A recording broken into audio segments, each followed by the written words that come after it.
요한복음 15장입니다. 앞장에 선포된 그리스도와의 연합이 여기에서는 포도나무의 비유를 통해 독특하게 표현되고 있습니다. 가지가 포도나무에 붙어있는 계속 생명과 관련을 유지하듯이 성령이 주어져서 그들 안에 사시고 그리스도 역시 영으로서 그들 안에 내주하시며 또한 하나님께로도 그들 안에 그들과 함께 가실 것이라고 합니다. 1절을 보면 나는 참 포도나무요가 나옵니다.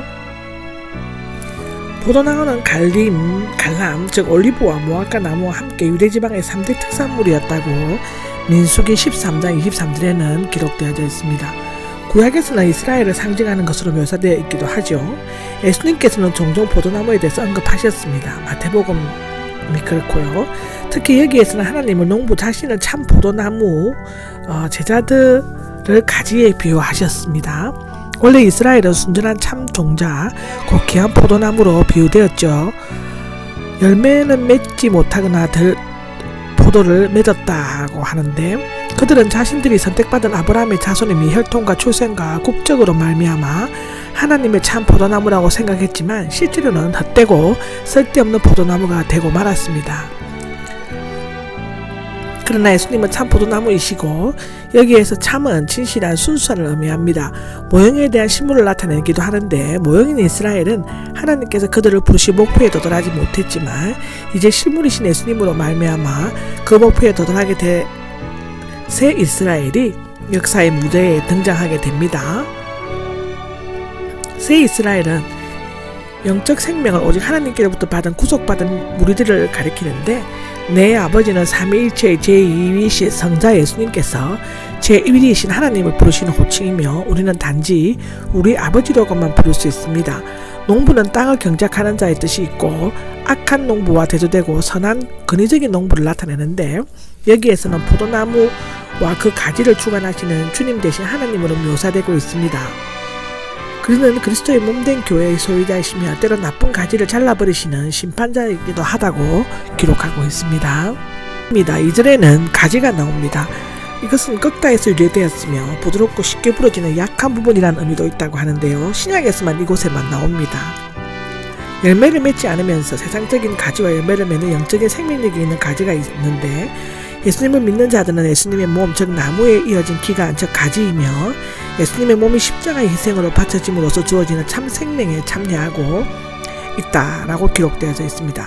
잘라버리시지만이 나오는데 가지를 쳐버리다, 일으키다의 뜻으로 가지를 먼지 가운데서 일으켜 세워 병들거나 섞거나 열매 맺지 않는 가지를 잘라버리고 어떤 가지는 해충과 불순물을 제거하고 깨끗하게 하여 열매를 맺게 하신다는 뜻이라고 하는데요. 일단 농부이신 하나님의 예리한 심판의 칼에 잘린 나무는 지옥불에 던져져서 불태워지고 만다고 6절에는 얘기하고 있습니다. 여기에서 잘라버린다는 것은 아이레이라고 읽는데 깨끗하다는 또 카라이레이로 각기 발음하는 데 따라서 서로 발음이 비슷한 언어 유예로 되어 있습니다. 그러나 자르느냐 깨끗하게 하느냐는 하나님에 의한 순간적으로 행해지지만 그 결과는 정반대로 엄청난 차이가 있죠. 때로 농부이신 하나님은 참된 성도의 병들거나 불필요한 부분을 잘라버릴 수 있습니다. 그것은 그로 하여금 열매를 많이 맺도록 하기 위함인데요. 가룟 유다는 참 포도나무이신 그리스도와 연관되어 있지만 병들고 말라 죽어 열매를 맺지 못했기 때문에 잘림을 당하였습니다. 3절은 이미 깨끗해졌다가 나오죠. 그러나 남은 제자들은 예수님의 계명과 말씀을 지키고 그의 말씀이 그의 안에 거했기 때문에 이미 깨끗게 되었다입니다. 왜냐하면 예수님의 말씀에는 사람을 깨끗게 하는 능력이 있기 때문입니다. 가지는 그 자체 안에 생명원을 가지고 있지 않기 때문에 그것이 이어져 있는 나무 줄기로부터 생명을 공급받아야만 한다고 합니다. 그리스도의 생명을 끊임없이 공급받는 조건은 일상생활에서 범죄하는 죄를 고백하고 날마다 자신을 깨끗게 하는 일이라고 요한일서 3장 3절에는 기록되어져 있습니다. 4절에는 너희는 내 안에 머물라가 나옵니다. 계속적으로 깨끗하게 되고 다듬어지고 열매를 맺을 수 있는 유일한 방법은 그리스도 즉 포도나무와 생명력이 있는 영적 사귐을 계속하는 일이죠. 제가 매일매일 성경을 올리고 성경 연구를 하는 이유도 여기에 있습니다. 유다는 스스로 나감으로써 달리어오자 사탄은 나머지 제자들을 밀가 부리듯 시험할 것이며 죄와 게으름은 그들은 그리스도에게 떠나게 할 것입니다. 머물다는 요한이 애용하는 단어인데 영존하다, 계속적으로 머물다의 뜻입니다. 신비적으로 하나가 되는 것이 아니라 인격과 인격가 영적으로 사귀는 것을 나타내는데, 특히 이 단어는 그리스도와 성도 간에 끊을 수 없는 영적 관계와 연합의 원리를 묘사하는 것입니다. 이런 말미암아 그는 이제는 내가 산 것이 아니요 내 안에 그리스도께서 사신다라고 갈라디아서 2장 20절에 고백하고 있습니다. 나도 너희 안에 머물겠다는 명령으로 나도 너희 안에 머물게 하여라라고 번역할 수 있다고 하는데요. 스스로 얘기가 나오는데, 포도나무에 떨어져 나가 마치 자신이 생명을 거느린 것처럼 착각하는 것을 말합니다. 가지가 달려나가도 잠시 동안은 살아있는 것처럼 보일 수 있지만 곧 시들어 메말라 버리고 마는 건데요. 교회에 다니면서 신앙생활을 한다고 하면서 참된 신앙 고백이 없고 그리스도와 계속적인 사귐이 없다면 그런 열매를 맺지 못할 것입니다. 그리스도 안에 있어야만 온전한 성도의 삶을 살아갈 수 있고 그리스도의 은혜를 입어야만 온전한 삶의 열매를 맺을 수 있다고 갈라디아서 5장 22절 23절에는 기록되어져 있습니다. 5절은 많은 열매가 있는데 신약에서 언급되는 열매는 경건한 삶 또는 인격의 덕목들을 하고 성경 갈라디아서 5장, 에베소서 5장, 빌립보서 1장 11절에는 기록되어져 있습니다. 나 없이 아무것도 할 수 없다. 나 없이는 나를 떠나서는 apart from me 로 번역될 수 있고 그리스도와의 연합이 없다면 열매뿐만 아니라 아무것도 할 수 없다고 우리는 성경을 보면 알 수 있습니다. 6절에는 갈려진 가지처럼이 나오는데요. 그리스도 안에 살지 않는 형식적인 성도는 그리스도에게서 영의 양분을 받을 수 없으므로 메마르게 되고 결국에는 잘려나가 내던져서 불에 태워지게 된다고 마태복음 13장 39절에서 43절에는 기록되어져 있습니다. 포도나무 가지는 가늘고 또 서로 복잡하게 뒤엉겨 있어서 땔감이나 성전재단에서 제물을 불태우는 장작으로 사용될 수가 없다고 합니다. 가장 좋은 방법은 한데 모아 불태우는 것이라고 하죠.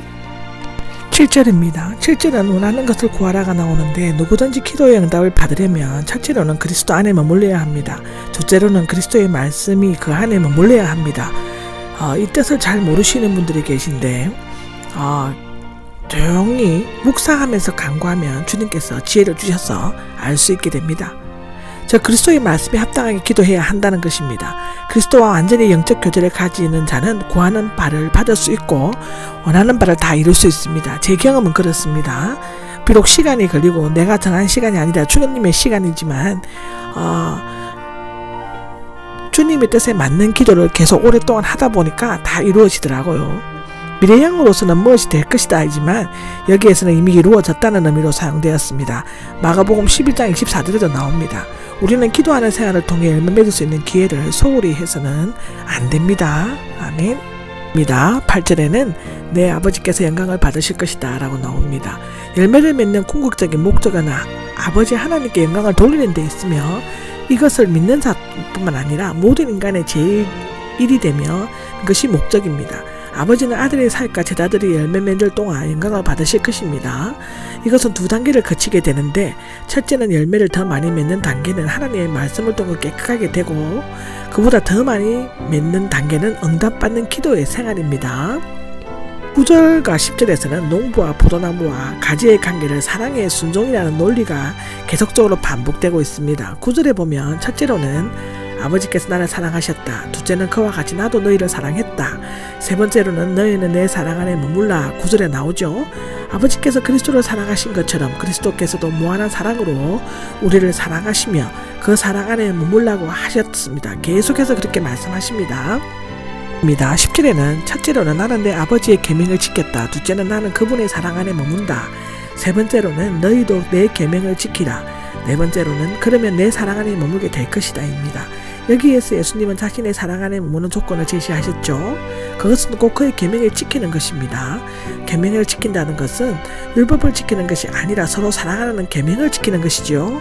처음에 우리를 사랑하신 분은 그리스도이시며 그에 대한 우리의 사랑은 그의 계명을 순종함으로써 시작되는 것입니다. 사랑은 순종을 보증해주고 순종은 사랑을 확증해주는 것입니다.